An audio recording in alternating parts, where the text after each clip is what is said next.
کیا ان 2 گھنٹوں میں ایک مرتبہ بھی اس بیرسٹر گوہر کو یہ جرأت ہوئی کہ کہتا کہ گولی کیوں چلائی؟ یہ پوچھا؟ بیرسٹر گوہر کی اور آرمی چیف کی ملاقات ہوئی تو وہ تو اپنی بات پہ قائم ہے، اس کو تو کسی نے ڈینائی نہیں کیا، اور لوگ یہ بات کریں کہ وہ تو چلتے چلتے انہوں نے 2 منٹ کھڑے ہو کے بات یہ ہے کہ میں آرمی کا ترجمان تو نہیں ہوں، ہاں بالکل، میں کس بنیاد پر اس بات کی تصدیق یا تردید کر پاؤں کہ جی یہ ملاقات 2 گھنٹوں کی تھی یا 10 منٹ کی تھی؟ اچھا لیکن کیا بات ہوئی ہوگی آپ کے خیال میں؟ یہ تو آپ مطلب ایزیوم کر سکتے ہیں، یہی ہوگا کبھی کیوں ہمارے ہم سے کیوں ناراض ہو گئے ہیں، اس کے علاوہ اور کیا؟ اور دیکھیے بات سنیں میری، یہاں پہ پھر آپ کہتی ہیں کہ جی آپ نے بات کی نا ابھی یعنی پاکستان مسلم لیگ کے حوالے سے، تو میں نے آپ کے سامنے کچا چٹا کھول کے نکال دیا نا، بالکل، تو یہ بات کرتے ہیں نا ان کی بالادستی، کیا ان 2 گھنٹوں میں ایک مرتبہ بھی اس بیرسٹر گوہر کو یہ جرأت ہوئی کہ کہتا کہ گولی کیوں چلائی؟ یہ پوچھا؟ 26 نومبر کو نہیں، اس ملاقات میں جو 2 گھنٹے کی ہوئی 26 نومبر کو گولی کیوں چلائی تو پوچھا؟ یہ تو یہ آپ رؤوف حسن سے پوچھ لیتی نا کہ 2 گھنٹے تو ملاقات ہوئی، لیکن رؤوف صاحب آپ نے یہ سوال پوچھا اسمبلی میں آ کے کیوں گٹگٹا رہے ہوتے ہو؟ تو وہاں پوچھے تھے؟ کیا وہاں پوچھا؟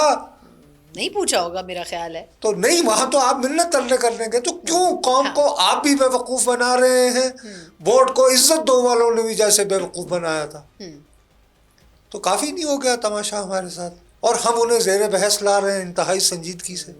میرا یہ خیال ہے کہ یعنی شرم آنی چاہیے ایک وزیر اعظم کو کہ اس کو کیا عمران خان آن ریکارڈ نہیں ہے، انہوں نے کہا یہ تو آرڈرلی ہے،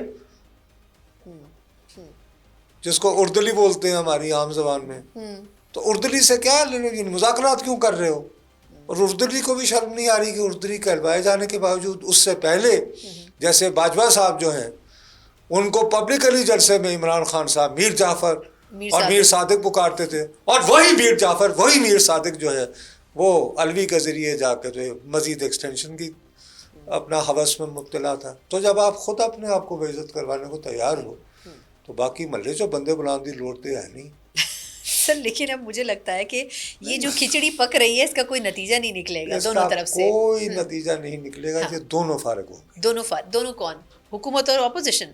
یس۔ تو پھر تیسرا فریق کون پھر اس میں سے آئے؟ اسٹیبلشمنٹ تو آ کے حکومت نہیں کرے گی نا، کسی نہ کسی کو تو لائیں گے، وہ کون ہوگا؟ پتہ نہیں، اب پتہ نہیں، وہ تیار ہو رہا ہوگا کہیں کسی خراب خانے میں، مجھے کیا پتا۔ اچھا چلے، کاش کہ مجھے علم ہوتا تو میں بڑے آرام سے کہہ دیتا کہ جی ہو رہا ہے۔ علم تو آپ کو بہت ساری چیزوں کا ہوتا ہے، جس چیز کا نہیں پتا، جس کا پتا ہو میں یوں کر کے دھڑلے سے کہوں گا مجھے کیا۔ لیکن شہباز شریف صاحب ویسے آپ کے خیال میں بڑی اچھی تصویر ہم نے دیکھی، اس میں آرمی چیف ان کو جا کے ملاقات کے حوالے سے اعتماد میں بھی لے رہے تھے، لیکن آپ کو کیسے پتا وہ لے رہے تھے؟ سر کیونکہ خبر یہی آئی نا کہ بس آرمی جو چیف نے خبر آ گئی ملاقات پہ اعتماد میں لیا۔ مجھے تو یہ ہے کہ جو خبر آئے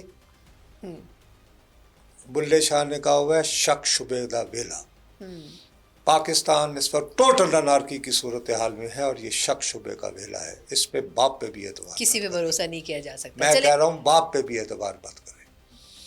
اچھا